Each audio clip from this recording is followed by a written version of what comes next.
السلام علیکم ناظرین، اس ایپیسوڈ کے شروعات میں آپ دیکھیں گے کائی قبیلے میں عثمان صاحب کا دیوان لگا ہوتا ہے اور وہ کہتے ہیں کراسی والے گرمیان اور جاندار کے ساتھ اتحاد کر کے جہاد کرتے ہیں لیکن وہ کبھی متحد نہیں ہونا چاہتے۔ بیگم خاتون آپ کہتی ہیں کہ آپ کو بہت سی پریشانیاں ہیں، بتائیں کیا ترکوں کے لیے علیحدہ رہنے کے علاوہ کوئی اور مصیبت ہے؟ وہ سب مل کر ہمارے خلاف آئیں، ہم کبھی ہار نہیں مانیں گے۔ ترکوں کو متحد کرنے کے لیے انہیں ایک جھنڈے کے نیچے اور ایک ریاست کے لیے اگر ضرورت پڑی تو میں ان سے بھی لڑوں گا۔ بیحان صاحب اب اپنی طرف کا انتخاب کریں، کیا آپ ہمارے ساتھ ہیں؟ تو بیحان کہتا ہے اگر آپ نے جو کہا ہے وہ کریں گے تو کوئی دوغلا پن نہیں رہے گا اور نہ ہی کوئی افراتفری رہے گی۔ آپ سے آپ کا راستہ میرا راستہ ہے، میں آپ سے اپنی وفاداری کا عہد کرتا ہوں۔ اس پر عثمان صاحب ان کا شکریہ ادا کرتے ہیں اور بالا خاتون بیگم خاتون سے پوچھتی ہیں بیگم خاتون اب آپ کی باری ہے، اپنا انتخاب کریں۔ تو بیگم آگے بڑھتے ہوئے کہتی ہے میں عثمان صاحب سے اپنی وفاداری کا عہد کرتی ہوں۔ عثمان صاحب ان کا بھی شکریہ ادا کرتے ہیں، پھر گنجر صاحب سے کہتے ہیں آپ نے طویل عرصے سے ہمارا ساتھ دیا ہے، سلامت رہیں، تو اس لیے میگاجا قلعہ اب سے آپ کا ہے۔ سردار گنجر سینے پہ ہاتھ رکھتے ہوئے کہتے ہیں جس طرح سے آپ نے مجھے قلعہ دیا اللہ پاک آپ کو مزید قلعے فتح کرنا نصیب فرمائے۔ یہ سننے کے بعد عثمان صاحب کہتے ہیں اب وقت آ گیا ہے کہ ہم اپنے ہدف کا اعلان کریں۔ غزہ کے راستے میں اگلی باری کافروں کا قرادین قلعہ ہوگا جہاں بہت سے مسلمان مارے گئے ہیں۔ تیکفور آندریا جس کے پاس ہم نے علاؤدین صاحب کو ایلچی بنا کر بھیجا ہے وہ یا تو قلعہ ہمیں دے گا یا ہم فوج کے ساتھ جا کر قرادین فتح کریں گے۔ ادھر قرادین قلعے میں علاؤدین سپاہی کے ساتھ آندریا کے کمرے میں داخل ہوتا ہے۔ علاؤدین کو دیکھ کر آندریا کہتا ہے تو تم عثمان کے ایلچی ہو؟ جواب میں علاؤدین کہتا ہے ایسا ہی ہے اور میں عثمان صاحب کا بیٹا علاؤدین ہوں۔ آندریا پوچھتا ہے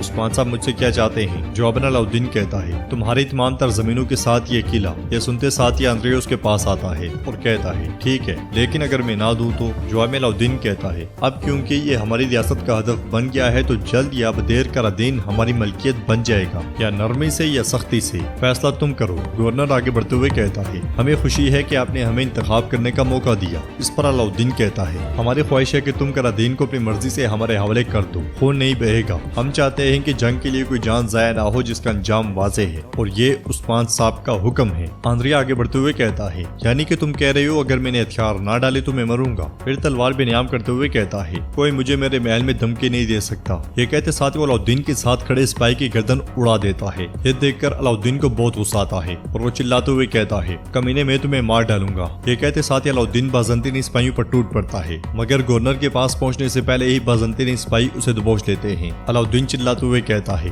گورنر میں تمہیں مار ڈالوں گا، تم نے ایلچی کو نقصان پہنچایا ہے، اب تم قلعہ ہمارے حوالے کر دو تب بھی میں تمہاری جان نہیں بخشوں گا۔ گورنر تلوار اس کے گلے پر تانتے ہوئے کہتا ہے مجھے تم کو مارنے پر مجبور نہ کرو، تم زندہ رہو گے اور عثمان کے خلاف میری ڈھال بنو گے، سپاہیوں اسے زندان میں لے جاؤ۔ یہ سنتے ساتھ ہی سپاہی علاؤدین کو لے کر چلے جاتے ہیں۔ جاتے جاتے علاؤدین اپنے شہید سپاہی کو دیکھ کر بہت غمزدہ ہو جاتا ہے۔ بورسا میں خاتون ہولوفیرا کو لے کر لوکاس کے پاس آتی ہے۔ ہولوفیرا کو دیکھ کر لوکاس آگے بڑھتے ہوئے کہتا ہے تم سوچ بھی نہیں سکتی کہ میرے ساتھ آ کر تم نے مجھے کتنا خوش کیا۔ جواباً ہولوفیرا کہتی ہے آپ جیسے مہربان کمانڈر کو ٹھکرانا غلط ہوتا۔ لوکاس کہتا ہے انصاف کے بغیر جنگ کبھی باعزت نہیں ہو سکتی، لیکن میرے لیے اس جنگ میں بے گناہوں کی حفاظت کرنا اہم ہے۔ عثمان کو میری بات ماننی پڑے گی، میں جانتا ہوں کہ تم کائیوں کے کتنا قریب ہو، تم عثمان کو ہم سب سے بہتر جانتی ہو۔ اس کے ساتھ ہی وہ دونوں بیٹھ جاتے ہیں۔ لوکاس مزید کہتا ہے مجھے اس کے بارے میں بتاؤ تاکہ میں اپنی نیک نیتی کا مظاہرہ کرتے ہوئے کوئی غلطی نہ کروں۔ ادھر جنگل میں سپاہی بے سنگر چھپایا ہوا پنجرہ باہر نکالتا ہے اور خبر کبوتر میں ڈال کر اسے اڑا دیتا ہے، پھر پنجرہ چھپاتا ہے اور اپنے خفیہ تہہ خانے میں چلا جاتا ہے۔ کائی قبیلے میں عثمان صاحب سمیت سب لوگ سرداری خیمے سے باہر آتے ہیں۔ عثمان صاحب کو دیکھ کر غازی اپنی تلواریں بے نیام کرتے ہوئے کہتا ہے جرگے میں کیا فیصلہ ہوا عثمان صاحب؟ ہم کہاں فتح کریں گے بتائیں۔